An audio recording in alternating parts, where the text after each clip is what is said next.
Hello guys, welcome to my channel. আজকে তোমাদের সাথে শেয়ার করতে চলেছি মেদিনীপুরের কিছু খুব সুন্দর সুন্দর জায়গা। আজকে আমাদের ডেস্টিনেশন হচ্ছে পিঙ্ক লে, যেটা মেদিনীপুর সাইডে পড়ছে। আমাদের এখান থেকে ওই 58 কিলোমিটারের মতো। এখন বাজে 3:10। আমরা বেরিয়ে পড়েছি, দুই ভাইয়ে বেরিয়ে পড়েছি। আমাদের একটা রাইডার কিছুদিন আগে তা পুরী গিয়েছিল। পুরী থেকে ফেরার পথে ওই পিংলেতে একটা হোমস্টে করেছিল, কিন্তু সেখানে অনেকক্ষণ রাইডিং করার ফলে ওই রাইডার দাদাটার শরীর খারাপ হয় এবং উনি ডিহাইড্রেট হয়ে যায়, যেই কারণে রাতারাতি ওই হোমস্টে থেকে ওনাকে অ্যাম্বুলেন্সে করে তমলুক হসপিটালে নিয়ে যেতে হয়েছিল। সেখানে দাদা একটু সুস্থ হতে ওনাকে ওখান থেকে কলকাতা আইসিইউতে ট্রান্সফার করা হয়েছিল এবং সেখান থেকে এখন উনি বাড়িতে আছেন এবং সুস্থ আছেন।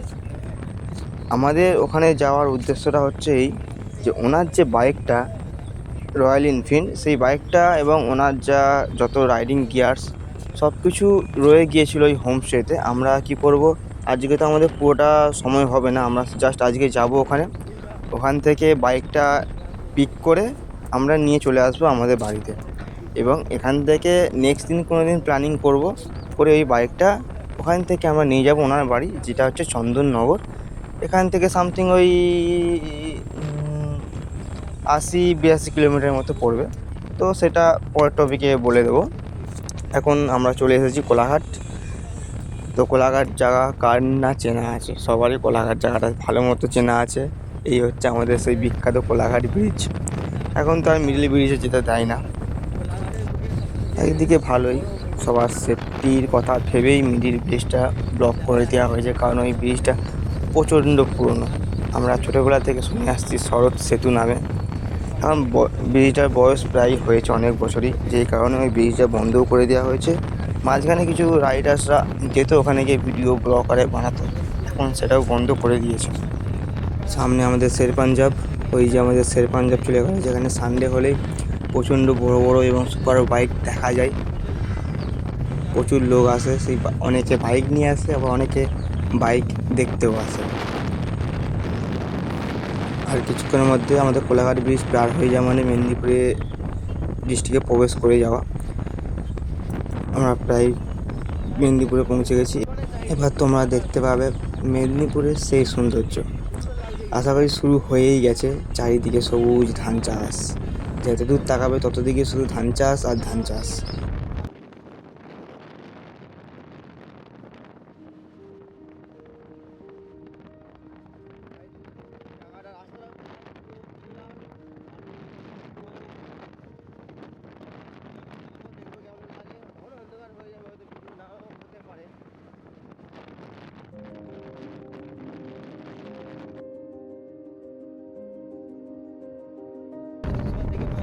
পাহাড়ি এলাকায় চলে এসেছি, পাহাড় দেখা যাচ্ছে।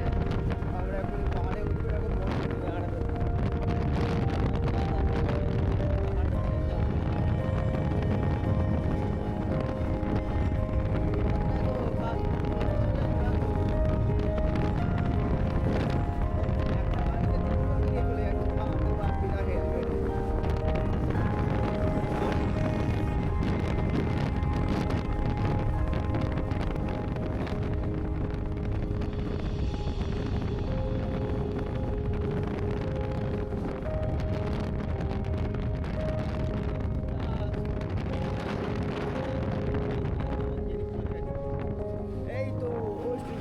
Barricade of West Bengal.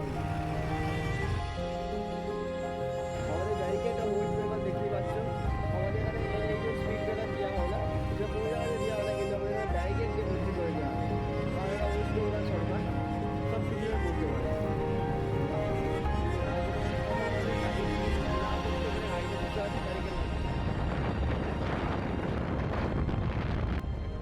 সামনে একটা ফ্লাইওভার আসছে, ওই ফ্লাইওভার থেকে আমরা নিচে দিয়ে গিয়ে বাঁ দিক নেব। নেওয়ার পরে টোটালি ভেতর থেকে মানে গ্রামীণ রাস্তা শুরু হবে, গ্রামের ভেতরে ভেতরে আমরা যাওয়া শুরু করবো।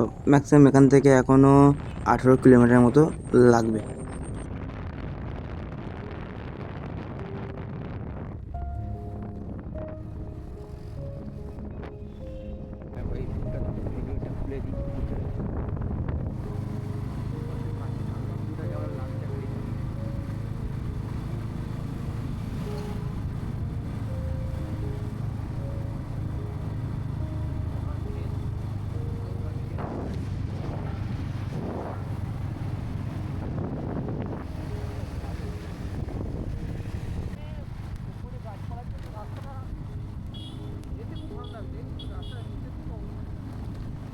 হয়েছে দেখা যাচ্ছে 90s যুগের সব থেকে ভয়ানক গাড়ি, যেটা হচ্ছে কিডন্যাপার গাড়ি।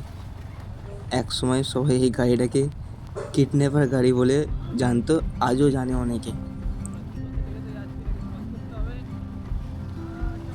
ভাই সাহাব, ভিউটা দেখো শুধু। আর এটা এখানেই শেষ না, আরও অনেক সুন্দর সুন্দর ভিউ ওয়েট করছে আমাদের জন্যে।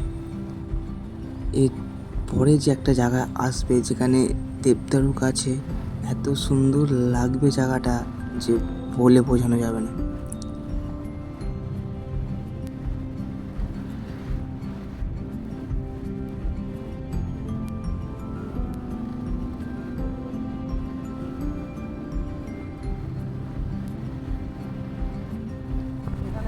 ভাই ভাদ্র মাস চলে এসেছে, তার প্রমাণ তোমাদেরকে দিচ্ছি এক্ষুনি। এই দেখো, দেখতে পেয়েছো?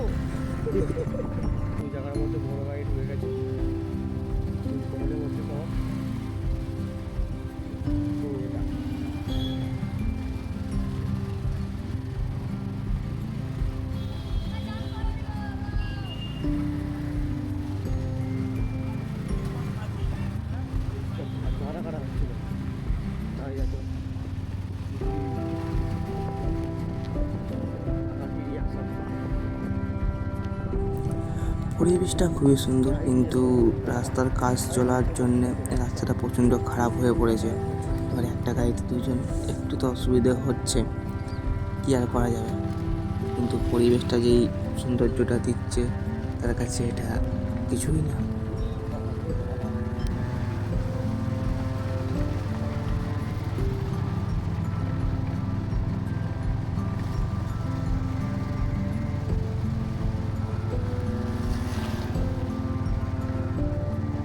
পর আমাদের একটু ভালো রাস্তা পাওয়া গেছে, রাস্তা দেখলাম।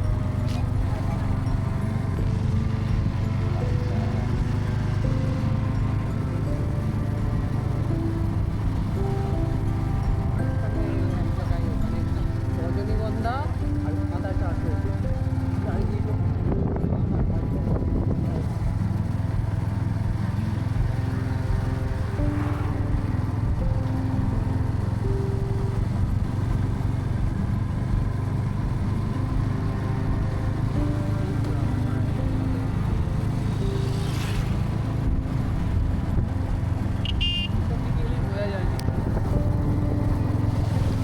লাইনে তাল গাছগুলো কি সুন্দর লাগছে, দুদিকে তাল গাছ, মাঝখান দিয়ে রাস্তা।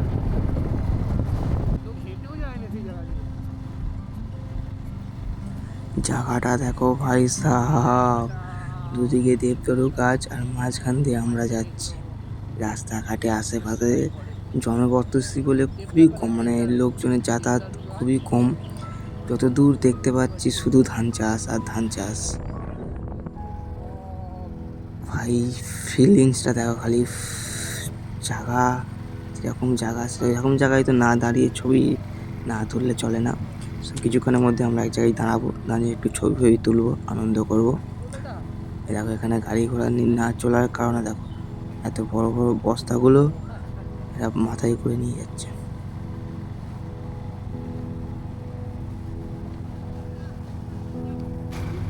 আর যত দূর চোখ যাচ্ছে তত দূর রাস্তাটা দেখে মনে হচ্ছে আমরা ভারী রাস্তায়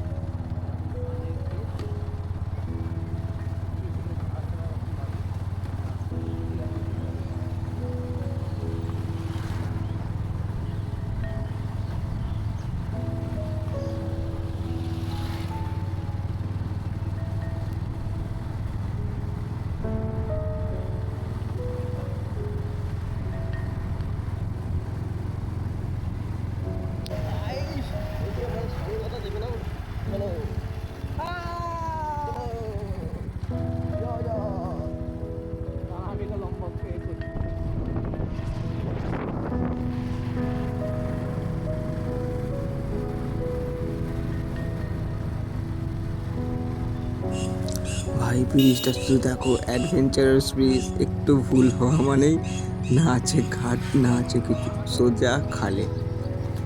ভাই ভয়ও লাগছে কিন্তু।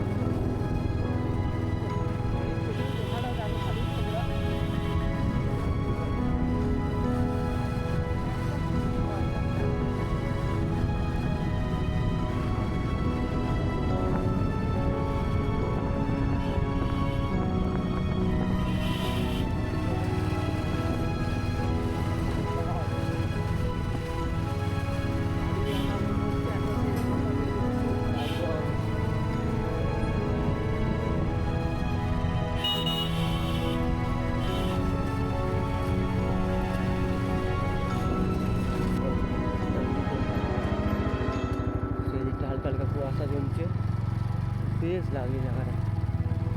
মাঝখান দিয়ে রাস্তা, দুদিকে শুধু ধান চাষ। আমরা প্রায় চলেই এসেছি আমাদের গন্তব্যস্থলে। এই হচ্ছে সেই আমাদের হোমস্টে যেখানে বাইকটা আছে। এখান থেকে আমরা বাইকটা পিক করব এবং বাড়ির উদ্দেশ্যে রওনা দেব। সেই বাগান বাড়ি। সো আমাদের বাইক নেওয়া হয়ে গেছে। সানুদা চালাচ্ছে তার সেই রাইডারের রয়্যাল এনফিল্ডটা, আর আমি চালাচ্ছি সানুদার গাড়িটা, আর যাচ্ছি বাড়ির দিকে। চলো। আমি একটু রাত বাড়ি চালাচ্ছি, সবাই জানে ভালো করে। আমি একটু রাস্তা দেখলে চাইতে রাখছি কুয়াশা। ভাব চলে এসেছে। আমি একটা রাইডিং জ্যাকেট পরে নিয়েছি।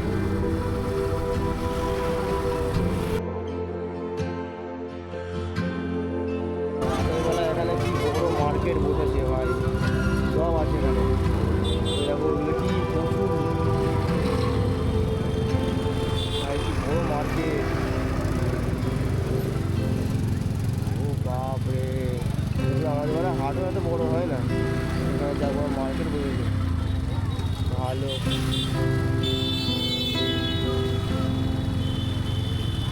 এই দেখো কি বড় মার্কেটটা, মানে এরিয়াটা জুড়ে মানে মার্কেটটা বসে আছে। সব সবজি আছে এখানে, সব রকম সবজি আছে। মানে পুরো হাইওয়ের গায়ে একদম সেরকম জোরে সব বাসগুলো যাচ্ছে রাস্তাঘাটে। বলো মার্কেট এখানে শেষ, আমার আগে থেকে এগোতে হবে। ও ভাই সাহেব, রাইড রাইড हो रहा है भाई, फुल मस्ती।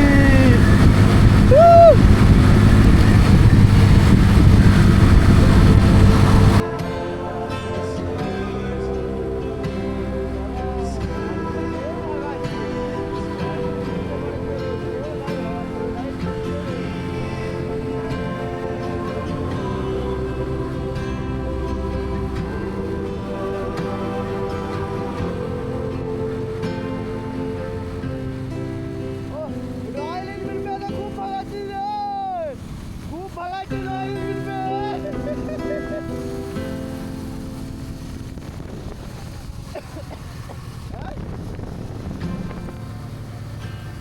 या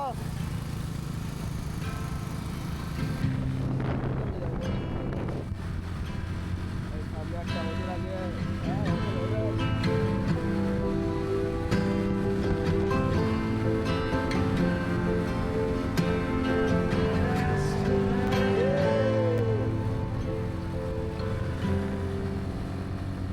ভাই এখানে আমার গাড়িটা হলে খুব ভালো হতো, ফুল কন্ট্রোলটা অ্যাক্টিভ করে দিলাম, করে দিয়ে বিন্দাস গাড়ি ঠিক করে দিতাম।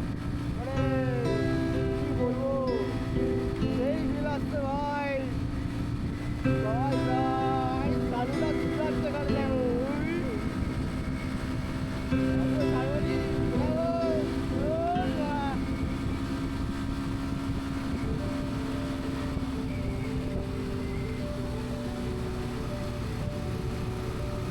দেখো খালি কেমন ছুটাচ্ছে, খালি দেখো। ও ভাই সাহেব,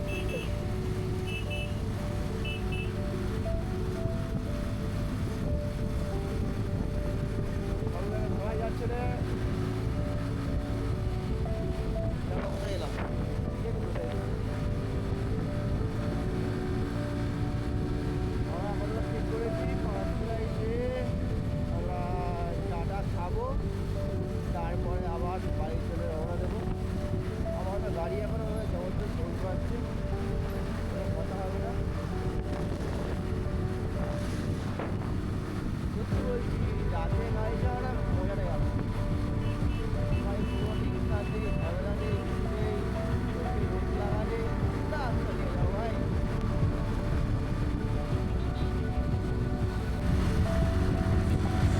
সো গাইস, আজকের জন্য এইটুকুনি। আমার ক্যামেরার ব্যাটারিতে বেশি চার্জ নেই। নেক্সট পার্ট যেদিনকে বাইকটা দিতে যাব সেদিনকে পার্টটা অন্যদিন দিচ্ছি, আপলোড করে দেবো। আর ভিডিও যদি ভালো লেগে থাকে তো অবশ্যই চ্যানেলটা সাবস্ক্রাইব করবেন এবং বেল আইকন প্রেস করবেন। ধন্যবাদ।